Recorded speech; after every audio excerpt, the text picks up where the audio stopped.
We hear this term a lot when talking to police departments. Community policing. It's all about developing relationships. We've seen this play out over the years. A noise complaint led to Greensboro police officers celebrating a girl's quinceañera. A Burlington officer made a new friend after delivering water to a neighborhood. Another Burlington police officer takes community policing to a different level. He coaches, he mentors, and he protects students every school day. WFMY News 2's Lauren Coleman introduces us to Officer DeAnthony Brooks, who builds trust on the gridiron and in the classroom.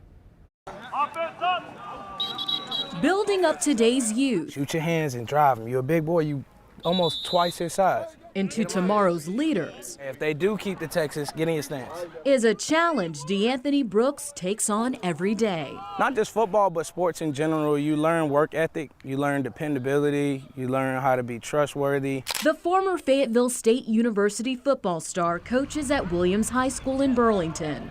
How you doing? Why'd you laugh? When he's not calling plays or critiquing passes, Come on, Milton, work your technique. he's walking the halls of Williams as a school resource officer. SRO has a negative stigma to it. You typically see older officers or people that are on their way out the door. You know, some people question why I became an SRO as a young officer. You know, I aspire to work in narcotics and things like that, but coming to the school has changed my life. It made me see things differently. Challenge yourself to do stuff outside of what's normal or comfortable to you, you know what I mean? Officer Brooks is one of 5 SROs in the Burlington Police Department, working full-time in middle and high schools. I know how it was for me as a high schooler. I had an SRO that was amazing in Greensboro, and he ultimately influenced me to be a police officer. If I can create a change in my small world, you never know these kids' interaction with police in the future, how they may perceive them or their response to them. What's up, fellas? Brooks says building relationships with students is one of his top priorities. Before we get started, I want to see who's going to make the most noise in the building.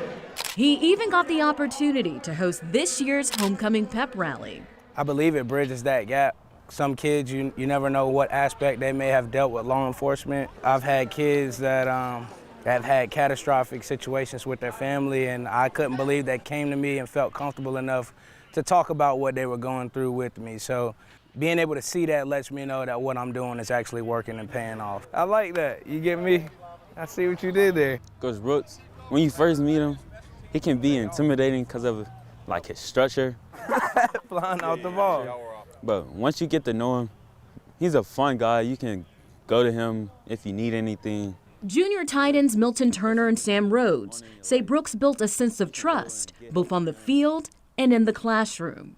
But I never felt like I would get as close as a bond with a law enforcement as I do with Coach Brooks. All right, don't be scared to be great, man. You ain't gonna miss, you good. If I ever have a problem, I can call 911, feel safe, and know that most law enforcement are like Coach Brooks and always out there to help others. How you doing? Yeah, how you? You doing all right? Oh yeah, for sure. Though a fear of or disconnect with law enforcement What's going on, Sha? continues to plague some communities, Brooks is calling on his brothers in blue to do what they can to bridge the gap. Go have lunch with a kid or go sit in the cafeteria, go to the PE gym, shoot basketball. The kids are our future, so you have the opportunity to build those relationships with the kids and make that positive impact, so there's no excuse. The Burlington Police Department hosts several community events throughout the year, including Coffee with the Cop and Christmas shopping with officers. They hope it creates a sense of transparency within the community.